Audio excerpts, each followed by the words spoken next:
Hello children, how are you all? I hope you all are happy and healthy. So before we start our class, let's just listen to a short story. Once a king asked his friend to go and earn as much as wealth he want from his treasure. So his friend started to walk towards the palace slowly, but by the time he reached the palace was closed. So students, remember, time is very valuable. You should always do things on time, students. Have seen in the previous class, and I hope you all remember what you have seen in the previous class, right? Yes. Can anyone tell what have you seen in the previous class? Yes, you have seen about the oldest religions, then Jainism and Buddhism, and also you have seen about the rise of kingdoms. Which all kingdoms have you seen? Yes, the Magadha kingdom and the Mauryan kingdom. Thank you students. I hope you all have written your test also. Okay, so now let's just start a new topic, which is we are going to enter a new unit, the unit 5, the classical world. And in this we are only going to see one topic, which is Greece, the Hellenic world.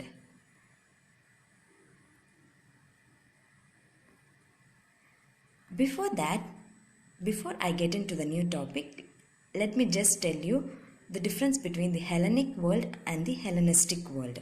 So Hellenic world means it refers to the people who lived in classical Greece before Alexander the Great's death. And Hellenistic world means it refers to the people, Greek people and others also who lived during the period of Alexander's conquest.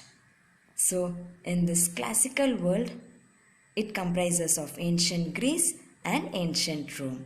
And in this age, it refers to the interlocking civilization of ancient Greece and ancient Rome, known as the Greco-Roman world. So now let's just get started with Greece, the Hellenic world. Students, so up till 8th century BC, Greece was not different from other countries. It was not different from the rest of the world because the people were illiterate. They were also illiterate.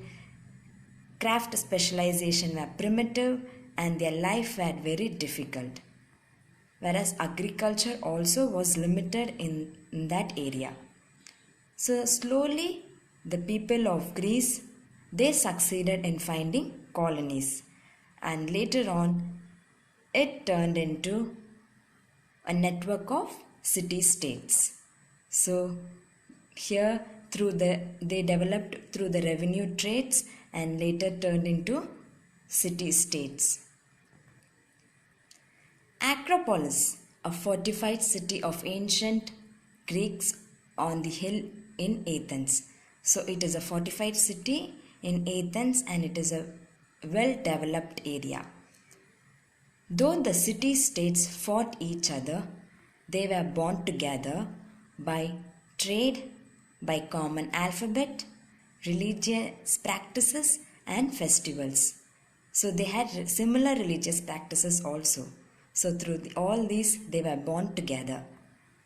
And they also have found an important festival, which they say it as an Olympic festival of sports and games, where it is followed up to date.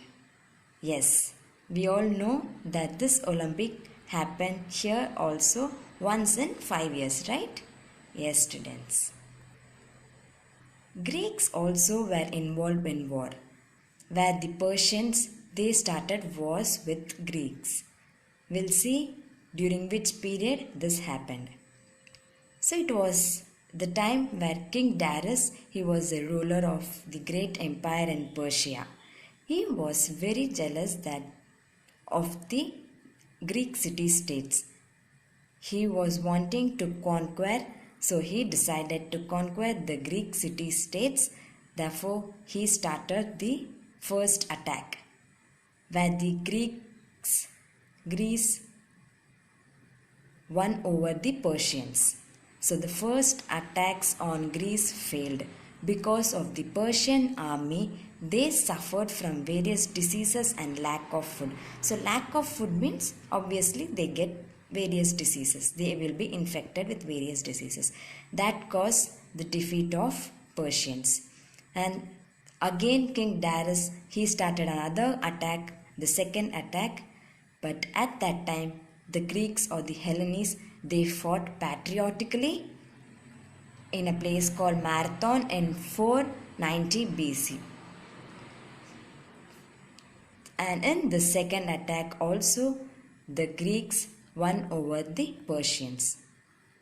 Later, after King Darius, the successor of King Darius of the Persian Empire, he was called as the King Xerxes.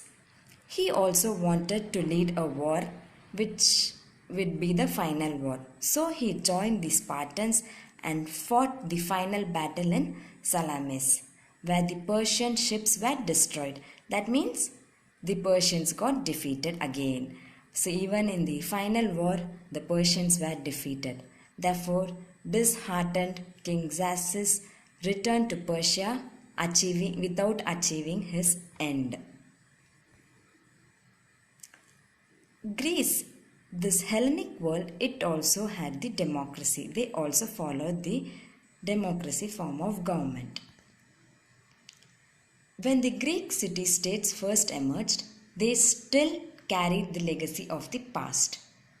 The rulers came from the lines of traditional chieftains. So they also grew rich and they developed their cities and towns.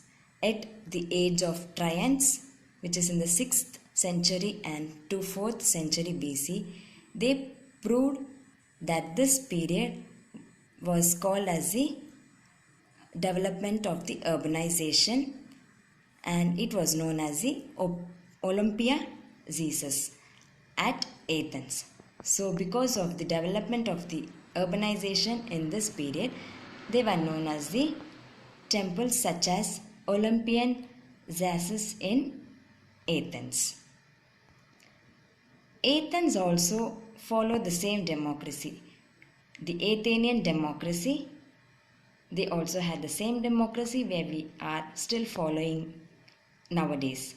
The word democracy literally means rule of the people. Whereas we also follow the same rule of the people, for the people and by the people, right? Yes. In reality, it excluded slaves, women and non-residents known as the metrics. So, the democracy is followed in Athens and it is a very, very popular form of government. The law-making power in Athens was open to all freemen, whereas judges and lower officials were chosen by lords. And here the democracy survived for about 200 years. Now we'll just see about the philosophers of Greeks. The first philosopher of Greeks we'll see, Pericles. He was the great leader of Athens who ruled for over 30 years. And during his rule, Athens and Sparta, they continuously were at war with each other. And this war was known as the Peloponnesian War. So Athens and Sparta was continuously at war during Pericles' time, and this war was called as the Peloponnesian War. And during his time, Athens, they became a noble city with magnificent buildings, and great artists were found and great thinkers also were found. Hence, historians therefore call this period as Age of Pericles. After Pericles, Socrates came into the government. But Pericles did not like Socrates finding the truth. So he accused Socrates. And the government, the juries, sentenced him to death by giving him poison. the beginning of Hellenistic civilization. I have already said you a small definition in the starting of the class. Now we'll see what is the beginning. How did it begin? So during the time of Alexander the Great, the Greek established the kingdom in Macedonia. The entire period of Alexander's reign was spent on war. Whereas the cultural development that took place rapidly after Alexander's death is called as Hellenistic civilization. So this period is called as the Hellenistic civilization after the death of Alexander the Great. The Greek schools of science, mathematics and philosophers reached to its peak in Greek Egyptian city of Alexandria. We'll see some of the important people. They are Euclid, who formulated the basic theorem of geometry. Next one is Eratosthenes, who accurately calculated the diameter of the earth. And the next person is Hipparchus, the founder of trigonometry, were all products of this age. Then Ptolemy built on Hipparchus' ideas and later developed a model of motion of planets and stars. Okay students, I hope you all would have understood what you have seen in this class, right? Yes. So let's just summarize what we have seen in this class. Yes, we have seen about the forming of city-states in Greece, then about the Greeks' victory over Persia, and also the democracy in Hellenic world, and Athenian democracy, and the philosophers of Greece. I hope you all understood what we have seen in today's class. Okay students, I hope you all would refer your textbook from page number 66 to 68 for your better understanding. Thank you students. See you all in the next class.